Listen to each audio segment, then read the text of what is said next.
Today we are in the village, nearby the village of Sindia, and we are going to speak about this beautiful example of Sardinian archaeology.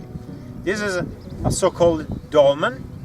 So as you can see nearby there is a neuralgic structure, and for this particular monument we are speaking about Neolithic time, or possibly until the Copper Age, the end of the Copper Age.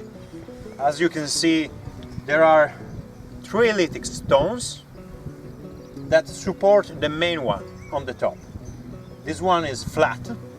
The thickness of the main stone is quite big, I mean probably 15 centimeters.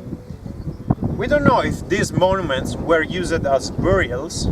Sometimes the archaeologists have found proof of this kind of usage, but not always. So the main purpose for building this structure is still unknown. Of course, the two structures are separated by a long period of time. That nuraghe is a Bronze Age structure, so let's say 1500 BC.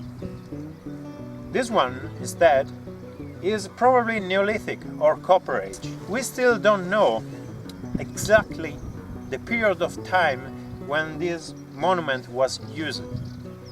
The archaeologists say that they were used also mainly as tombs or graves, but as in this example, you can see there is just the bare rock under it, so there is nothing to excavate, archaeologically speaking.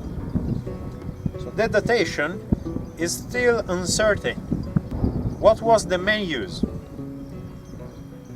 Some people, some scholars, tell us that these kind of monuments were oriented for seeing particular stars or the sun or the moon in specific periods of time, say the solstice, the equinox, etc.